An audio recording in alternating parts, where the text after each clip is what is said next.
हाँ जी।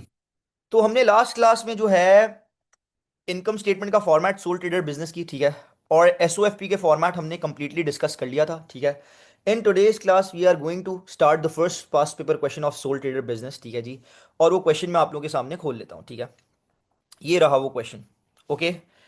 अब ये फर्स्ट पास्ट पेपर क्वेश्चन है जो हम सॉल्व करेंगे। ये एक 40 मार्क्स का क्वेश्चन है। लेकिन अब आपके सी ए आई में 40 मार्क्स का क्वेश्चन नहीं आता। 20 मार्क्स का क्वेश्चन आ सकता है ना। तो लेकिन ये 40 मार्क्स एक पुराना सवाल सॉल्व करवाने के पीछे रीजन क्या है? इस क्वेश्चन के थ्रू हमारी इनकम स्टेटमेंट और स्टेटमेंट ऑफ फाइनेंशियल पोजीशन दोनों चीजों की प्रैक्टिस हो जाती है, ठीक है। लेकिन अब सीआई में सिर्फ 20 मार्क्स का क्वेश्चन आता है, तो या तो वो इनकम स्टेटमेंट टेस्ट कर रहा होता है या तो statement of financial position test कर रहा होता है, ठीक है। तो आ जाए, let's start with this question. तो जल्दी से क्वेश्चन साथ रीड करते हैं और इसको सॉल्व करते हैं आज की क्लास में इंशाल्लाह, ठीक है। मेरे ख्याल से आज की क्लास 10 to 15 मिनट्स या 15 to 20 मिनट्स एक्सटेंड हो सकती है। तो एवरीवन प्लीज मैसेजेस ना कीजिएगा, थोड़ी सी शायद क्लास एक्सटेंड हो जाए आज की। Okay, so let's start. भाई शोभी इज अ सोल ट्रेडर। शोभी एक सोल ट्रेडर है, मतलब शोभी अपने बिजनेस का एक सिंगल ओनर है, ठीक है। The following balances were extracted from the books on 30 September 2018। Business का ईयर एंड कब होता है शोभी के बिजनेस का? 30 सितंबर 2018 को। तो ये ईयर एंड डेट है। The following balances were extracted. Shobhi के बिजनेस के ईयर एंड पर सारे उसके बिजनेस के बैलेंसेस आपको गिवन है। तो एक बार वन बाय वन जल्दी से नजर घुमा लेते हैं कि क्या क्या चीजें हमें इन द क्वेश्चन गिवन है, ठीक है। तो देखें भाई, आपको प्रीमिसेस गिवन है, प्रीमिसेस की cost, premises is a non current asset, premises की कॉस्ट गिवन है। मोटर व्हीकल भी एक नॉन करेंट एसेट है, उसकी भी कॉस्ट गिवन है। फिक्सचर्स एंड फिटिंग एक नॉन करेंट एसेट है, उसकी भी कॉस्ट आपको गिवन है। Okay. Provision for depreciation on 1 October 2017। Provision for depreciation का मतलब होता है टोटल डेप्रीसिएशन, अक्यूमुलेटेड डेप्रीसिएशन। तो इन तीनों नॉन करेंट एसेट्स पर टोटल पुरानी डेप्रीसिएशन कितनी लग चुकी है वो आपको क्वेश्चन में गिवन है। प्रीमिसेस पे टोटल पुरानी डेप्रीसिएशन 72,000 लग चुकी है। मोटर व्हीकल्स पर टोटल पुरानी डेप्रीसिएशन 10,000 लग चुकी है। फिक्सचर्स एंड फिटिंग पे टोटल पुरानी डेप्रीसिएशन 7600 लग चुकी है। Okay. Revenue is given. What is revenue? Sales is also known as revenue. तो रेवेन्यू का मतलब होता है सेल्स, ये आपको सेल्स गिवन है, ठीक है जी। परचेजेस आपको गिवन है।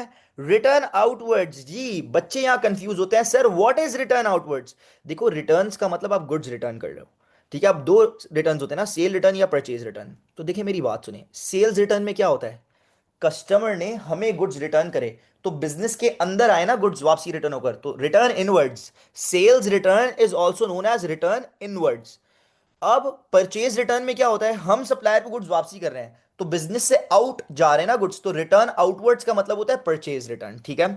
तो रिटर्न आउटवर्ड्स, परचेज रिटर्न का दूसरा नाम है रिटर्न आउटवर्ड्स। सेल्स रिटर्न का दूसरा नाम होता है रिटर्न इनवर्ड्स। अच्छा, sales return is also known as return from customer, and purchase return is also known as return to supplier, ठीक है। तो purchase return, return outward same thing, तो ये return outward is purchase return. Okay, आगे बढ़ते हैं बेटा। और क्या गिवन है बेटा? कैरेज इनवर्ड्स गिवन है, सप्लायर से गुड्स खरीद कर लाने का ट्रांसपोर्टेशन कॉस्ट, ठीक है। उसके बाद wages and salaries expense given है, मोटर व्हीकल एक्सपेंस गिवन है। रेंट पेबल, रेंट पे करना है, रेंट एक्सपेंस है बेटा ये। रेंट रिसीवेबल, रेंट रिसीव किया ये। रेंट इनकम है, रेंट रिसीवेबल, ठीक है, इनकम है ये। कैपिटल गिवन है, ड्राइंग्स गिवन है। बैंक लोन गिवन है 50,000। अब is this a short term bank loan और is this a long term bank loan? कैसे पता चलेगा सर? देखें, आपके बिजनेस का बेटा ईयर एंड कब हो रहा है? आपके बिजनेस का ईयर एंड हो रहा है 30 सितंबर 2018 को। आपके बिजनेस का ईयर एंड हो रहा है 30 सितंबर 2018 को। ओके।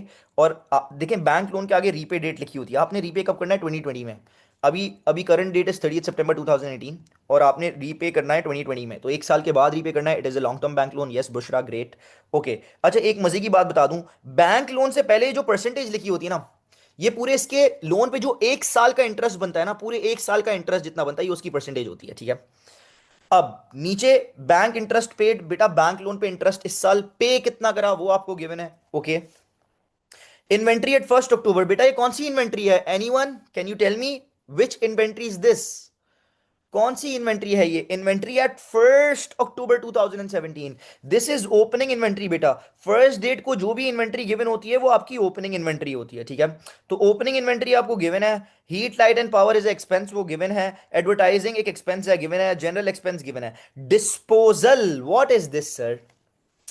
देखिए मेरी बात सुने, हमने डेप्रीसिएशन का टॉपिक पढ़ा है ना, हमने डेप्रीसिएशन के टॉपिक में पढ़ा है डिस्पोजल का मतलब नॉन करंट एसेट बेचने को डिस्पोजल कहते हैं। तो डिस्पोजल, आपने नॉन करंट एसेट बेचा है।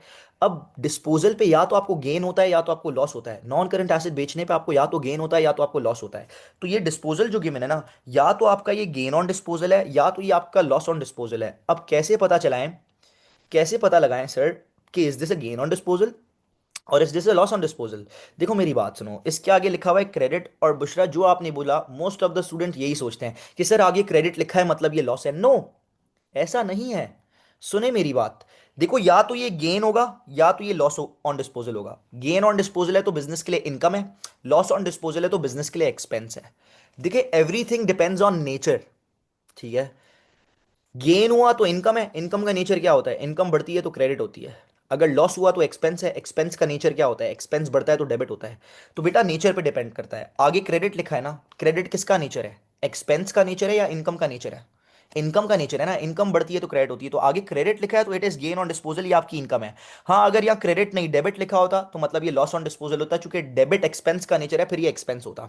तो बेटा अगर डिस्पोजल के आगे क्रेडिट लिखा होगा it will be gain on disposal, अगर डिस्पोजल के आगे डेबिट लिखा होगा it will be loss on disposal. तो अभी क्रेडिट लिखा है तो that means it's gain on disposal. Okay guys, अब बेटा बैंक पर आ जाते हैं। देखिए बैंक का बैलेंस या तो पॉजिटिव होता है, पॉजिटिव बैलेंस मतलब बैंक में पैसा पड़ा है वो हमारे लिए करंट एसेट है, ठीक है। या तो बैंक का बैलेंस नेगेटिव हो सकता है। बैंक का अगर नेगेटिव बैलेंस है मतलब बैंक ओवरड्राफ्ट है, बैंक से हमने उल्टा एक्स्ट्रा पैसे यूज कर लिए, नेगेटिव बैलेंस है बैंक में, फिर वो बैंक ओवरड्राफ्ट होता है, वो करंट लायबिलिटी में आ जाता है। तो सर कैसे पता लगाएं ये करंट एसेट है या करंट लायबिलिटी? बेटा देखिए, बैंक पॉजिटिव बैलेंस है तो एसेट है, नेगेटिव बैलेंस है तो लायबिलिटी है, ठीक है। Depends on nature. डेबिट किसका नेचर है, एसेट का या लायबिलिटी का? सर एसेट बढ़ता है तो डेबिट होता है, मतलब इट इज एसेट। ये पॉजिटिव बैलेंस है, बैंक में इतना पैसा पड़ा हुआ है 13,350। हाँ अगर डेबिट ना लिखा होता, इसके आगे क्रेडिट लिखा होता, मतलब नेगेटिव बैलेंस है, बैंक हमारा नेगेटिव में, it's overdraft, it's liability for the business, ठीक है। तो अभी देखो बैंक के आगे डेबिट लिखा है ना, तो मतलब ये क्या है, हमारा पॉजिटिव बैलेंस है, बैंक में इतना पैसा पड़ा हुआ है। ओके। फिर आपको ट्रेड पेबल्स गिवन है, ट्रेड रिसीबल्स गिवन है, provision for doubtful debts given है। सर एक बात जहन में बिठा लें, सवाल के अंदर जो भी provision for doubtful debts given होगा वो